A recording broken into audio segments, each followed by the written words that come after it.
See, and we're back. Hello, folks. Hi, how's it going, everyone out there? And by the way, once again, I went to the Woking Guitar Show last weekend. Right, a woke guitar show? No, the Woking Guitar. Okay, no, there is no such thing as a woke guitar show.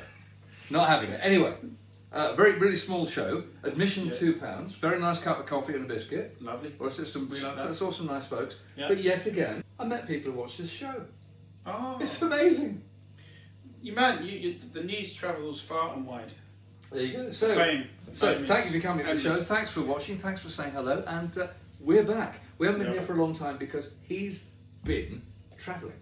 Yeah, I've actually been recording an album, and I've just released a single this week called Por Qué. For what? Which means why. I collaborated with a 92-year-old. Por qué? It's not like a particular cut of meat. No. It's just why, but in Spanish. Why, Why did you treat me so? ¿Qué? Why did you treat me so bad? Oh, okay. Senor Bob. That's basically the gist of the song. But anyway, I got to work with this amazing bolero singer, and bolero just means ballad. Okay. And she's Nancy. Oh, that's the old lady. Yeah. I saw the video. The video's fantastic. She's amazing. Oh, she's 92. Beautiful voice. Amazing voice. And that was one take. She's class. And she's in tune. You can't put a tune on a voice like that. It wouldn't work anyway. But she's in tune. She's in rhythm. Everything's perfect. One take. Well, not a lot of money in Cuba, and time is money. So obviously that's how it works. Yeah, absolutely. But tell us a bit about your trip, because you were out there for 3 weeks. Well, I went out, because I've been 4 times in the last year or so, and basically to record a couple of albums. And this is a blues album called I Left My Blues in Santiago de Cuba. It sounds better than Essex. Well, Santiago de Cuba is the second city of Cuba. Yeah, it's one down south. But it just has a better ring than Essex, where I'm from. It certainly does. So there you go. But there's Essex, no such thing as authentic Essex blues. Essex blues. Sorry about that. If he was in Essex. Wilco Johnson. Wilco Johnson and Danny Kerwin. Essex boy. Was Bethnal Green. Or something. Danny Kerwin and Peter Green, obviously, they went east as well. Well, but Peter Green was Bethnal Green. Yeah, but they actually ended up in Essex. Land and town, did they? Yeah, because and basically the whole story with Danny Kerwin, who was a great, guitar player for Fleetwood Mac, the young dude with the blonde hair. He ended up in Leon C. Oh right. Leon C. Where there are very good Welks. If you like Welks. Absolutely. I don't. And Southend on C. And the fish flavoured rubber bands. The drummer of the Feel Goods' wife is Danny Kerwin's ex. Now, was he called the Feel Goods drummer? Was he called the Big Figure? I don't know. I can't. There was one bloke in the Feel Goods. They're all great names. Lee Brillo was the singer, wasn't he? Lee Yeah? Brillo, Right, Wilco's the guitar player. Yeah. So we're down to 2 choices, but one of them was called The Big Figure. Yeah. I thought, what a great name for a person. Yeah, I don't know if it was the original drummer, but the drummer anyway is married to Danny Kerwin's ex-wife or ex-girlfriend. Okay. You know, so there you go. So Essex. Anyway, back to Santiago. And tell me, are you a professional? Because you never ever perform with one of these things on your head. I know. Okay, so there we are in Santiago de Cuba. So then I'm thinking, I want to, because my style is.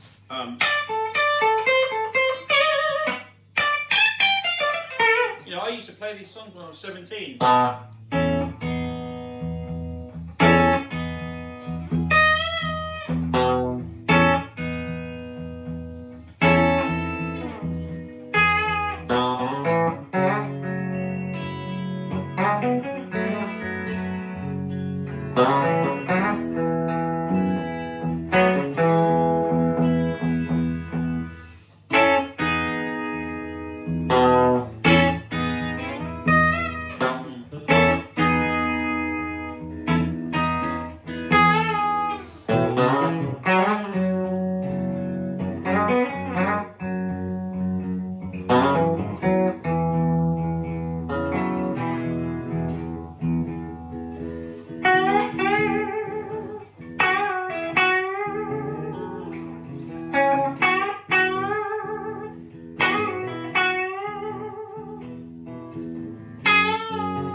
Beautiful, nice. There you go. Great chord set. So really my style growing up was Eric Clapton and Peter Green. Yeah.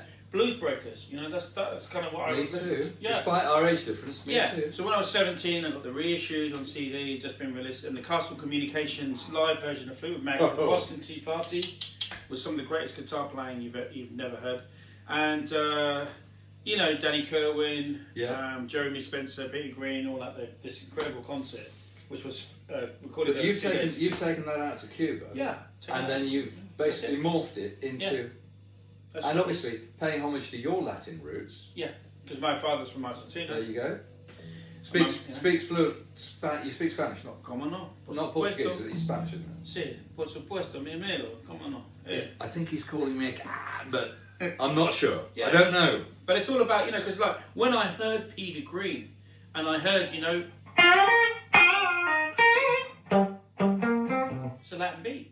Yeah. He did Lockwood. Yeah, and I mean, and Black Magic Woman is Black Magic Woman's a Latin beat. He was fooling around with it. Absolutely. Yeah, and so for me that music was very accessible. And then I found out about Santana, Carlos Santana.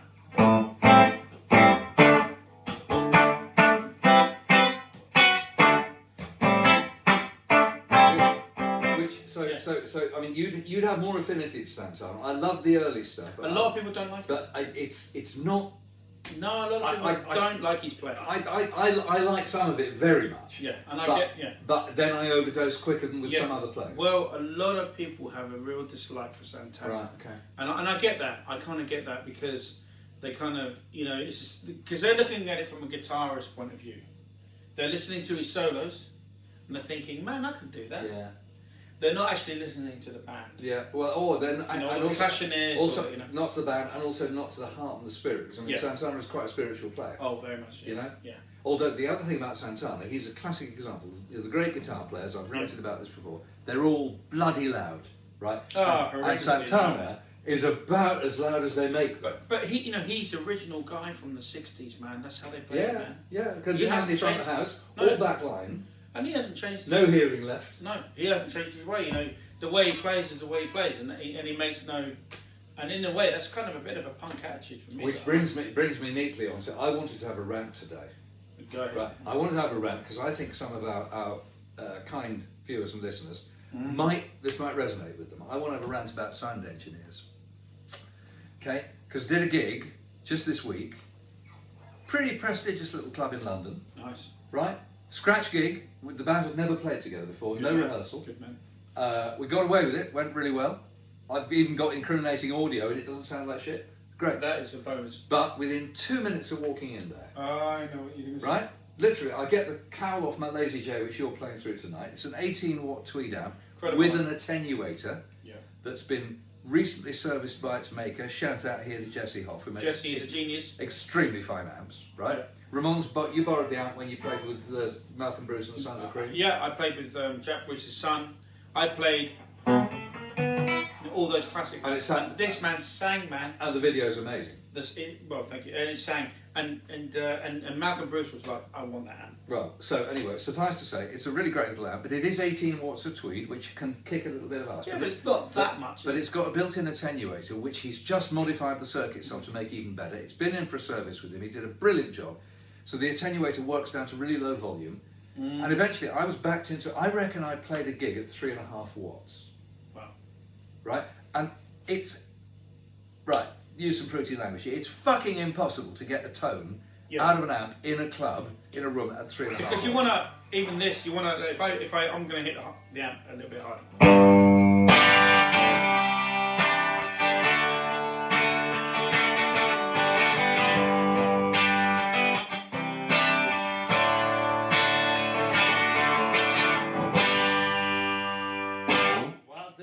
I love you, but I mean, so that's clean, and this Lazy J breaks up really quick and easy. But it is breaking up a little bit there. So I was barking, pushed into the most awful corner, and actually, you know, the sound engineer said, "Mate, you know, I'm a guitarist too," and I just looked at him and said, "No, you aren't. You may play the guitar, but you're not a guitarist. If you're talking to me like that about that level of, it's not a guitarist that we want to know. Well, but you know, maybe I mean, unfortunately, the curse of being a guitar player is that you need a certain amount of volume, not to massage your ego, but to get any tone at all. Any tone. Oh, absolutely. And also another thing is that maybe that this generation, I mean, I've got to say, you know, your pet hates. Everyone's got pet hates. My pet hates, and I know you own one, but that we want to be true. This is all about. It's all about being true. Campers and I friggin' hate that stuff, man. And I know you have that. Well, all power to you. But I'm actually after my experience on Monday night, I'm thinking once again about getting something pretty small, maybe, you know, quad cortex or something, right? No, this? No. This guy's is a vintage tweed. It's a 1958 Fender Cham. Yeah. And it's an amazing amp. It's a one-trick pony. Right, but that wouldn't have worked, would it? No, because that probably would have needed more. That would have broken up and compressed too much. Right, You're rocking hard place, right? But I was thinking seriously of getting, you know, or maybe starting out with one of those cheap stomps. They're quite small and they've got, you know, couch sims and all that kind of stuff in. Yeah. And just turning up the gig and giving the bloke, say, right, take your fees off that. See, I'll never do that. But I really don't want to. That's why I have the film. Because I know it's going to tap. It's going to just suck. Because, you know, guys, my film sounds, if you look here, where I'm pointing in this camera, I'm not pointing at Bob's head, but there's a thing called a quad. Oh, yeah. This is a quad here. This chap. And his quad has got 6... KT88. Or even funnier. God knows, if one of those tubes goes, I'm in for a bill, because they're because even KT66s, which these ones sometimes are really expensive. Yeah. But anyway, this is a quad, and you can see how small it is. You can put one of them in the suit, and that's what a filmer sound is basically the same size, the same thing as that. Biggest thing is the cabinet and the speaker. Yeah, because you need two of them to get stereo. But I have one of them, and I shove it in my suitcase. I go to Cuba, and then I just drive that in the studio, and I get the best organic, you know, tube sound you could imagine. Fantastic. But even then, what are they? 15, 20 watts? Yeah, they're 14 watts. 14. But it's loud, and even in the studio they go, "Oh, we're going to go through. Yeah. We're going to put you through the SSL desk. You don't need that." I'm saying, trust me, when you hear the sound, you're going to forget about the SSL disc. I know, but the joy in a studio, I mean, you put it somewhere nice. Yeah, and you put some, you know, the baffles, you know, the baffles. Right. Anyway, it's like it's got to the point where actually, I don't know about you, but when I go out and gig now, if there is a sound engineer, right, then I'm actually going, okay, the first minutes of tonight, walking into the club, is going to be the usual shit. The usual shit. with everybody trying to kind of gain supremacy. And anyone who plays with me knows, I've played with plenty of guitar players who are just ego-tripping loud, right? Everyone knows me, knows I'm not that. Yeah. Right? So but, he is, even today, he's quite every time I've had it up to here. It's just and also I think there's an issue, which is, I mean, the sound engineer knows his room, or should do. So he's got some sovereignty, right? Can I just say this, guys? Because Bob is always, when he's trying to get his sound together, he's bent over backwards. He's turning up with, small little rigs and tiny, what's it coming to, man? What's the world coming to? Well, I feel like I'm being pushed into a 3-watt corner, which means under duress, I'm probably going to now experiment with the things that I hate so much. Which I know it's going to sound. But is it because people don't like guitar solos anymore? Is that what happening? Well, guitar solos out of fashion. Well, except amongst certain audiences, yes, frankly. Yeah, because I'm feeling that vibe that guitar solos are kind of old hat. Oh yeah. And the whole guitar thing is kind of finished, and now it's all this, I don't know what bullshit they're listening to nowadays, but people aren't, you know what I mean? Tell the truth, mate. Tell the truth. But having said that, also good thing on that evening, there was a lady on the bill with us as well. It was a private party with this lady on the bill. She's a young woman called Isabella. She has had a gig not so far back opening for The Who, so she's quite serious. Fantastic. She's an item with Toby Lee, who's a young hop guitar player, plays Firebirds. Oh man! And they're both Firebirds to it soon. And she sang a set of her own, which was terrific, just her and acoustic guitar. She writes great songs. She knows how to perform. All the rest. She sat in with us and sang with us for 2 songs, and it was absolutely amazing. She really cheered me up because she's 23 years old. Yeah. And she's got no need or right to know any of these old songs and lyrics and guitar solos and all the rest of it. And she was absolutely on it. We did the Summer of '69 and we did Saturday Night's All Right for Fighting. Yeah. Old songs. Yeah. She was on it and she was loving it, and it just cheered me up. Fantastic. Yeah, that's really good. There you go. It's good. It's good to hear that young people are, still into guitar. Now, in other news, because I know you guys out there like a bit of gadgetry. Well, let's play a little bit of blues first. Yeah? We're going to play a bit of blues. Let's play blues. Let's because we've got the Firebird and we've got the Explorer. So we're going to do some Texas funky.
Grind away.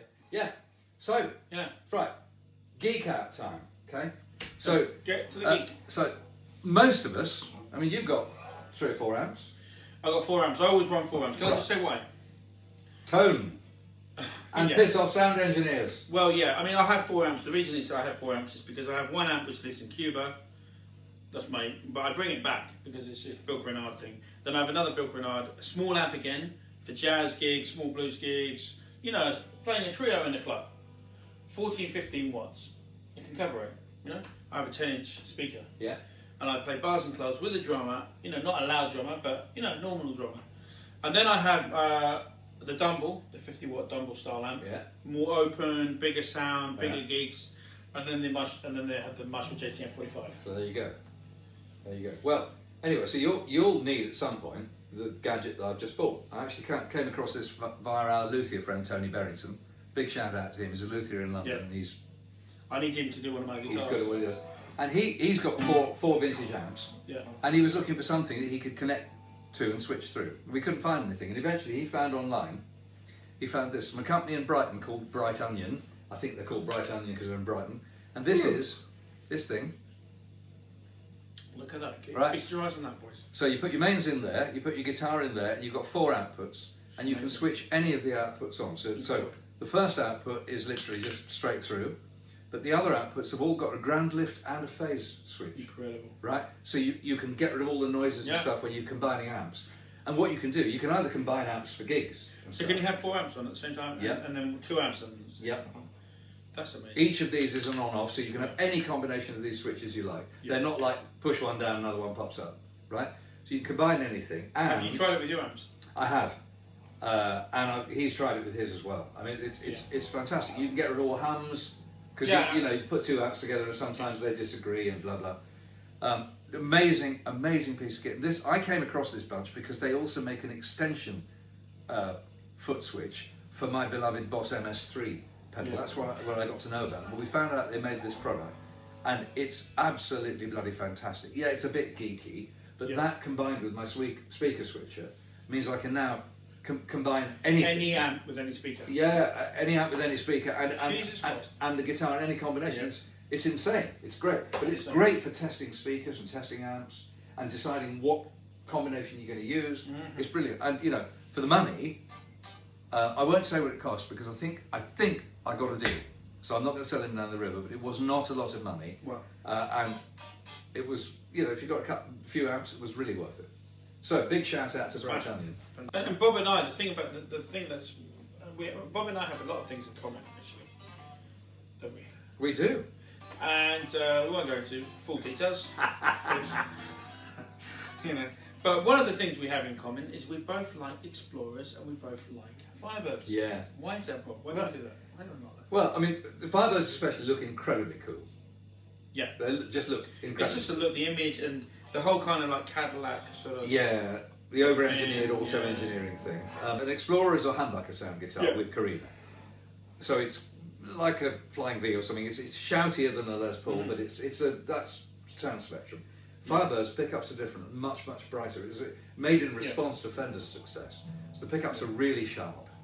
They are. So you have to kind of just wind them back a little bit. Especially with this the tone. So if it full on, you've got the sharp, and then you.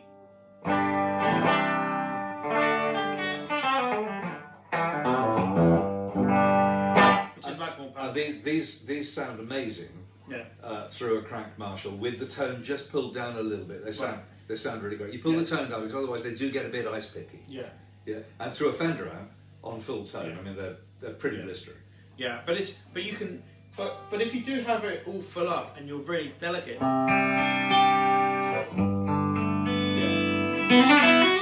sound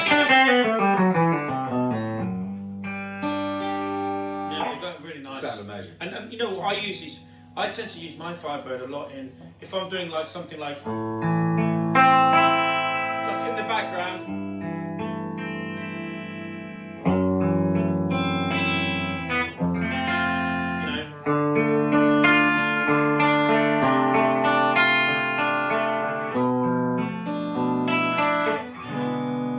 And they're really nice to have in a mix, because what I think. If on an album, you don't want to use one guitar for every single overdub and everything. You always want to have one rhythm guitar. Rhythm is nice with the Strat because the Strat's really thin. Yeah. And a Firebird is thinner. And I can't remember his name, but one of the most famous ever Motown guitar players played a Firebird 3. Oh, did he? Yeah. Right. So what you're all hearing, those sessions, all that chop. Yeah. It's a Firebird 3. Right. Okay. I'm not surprised. They're great, and they're quite light. The only downside about the Firebird, on this Explorer, the guitar, the working area is more or less where you expect it to be. Mm-hmm. On a Firebird, it's over here. It's definitely off to your left. But you get used to it. Well, you do get used to it really quickly. And the other thing about Firebirds especially is they are incredibly long, and so the opportunity to hit something with this thing is greatly increased. And the other thing is they all snap off like twigs. They snap, like SGs as well, they snap here. So they're not without their watch outs. But they're great. And the only place you're ever going to hit a Firebird is this. An Explorer.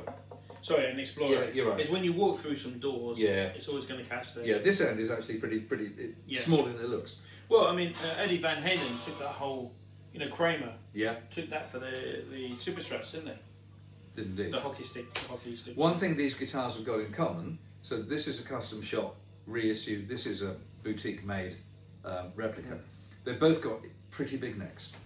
Yeah, they have. Yeah, so they're not for the faint-hearted. I mean, that's got that's not an authentically sized neck, because I played plenty of 64 Firebird. And you had a conversation with Eric Clapton, didn't you? I did, and we played them all, and this was definitely tree trunky, and this is also big old neck, but I've got decent sized hands. I don't even notice it. So.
So, have we got anything else to say before we bid adieu to our viewers? Because we're in a bit of a rush, because we've got to go off, do a gig.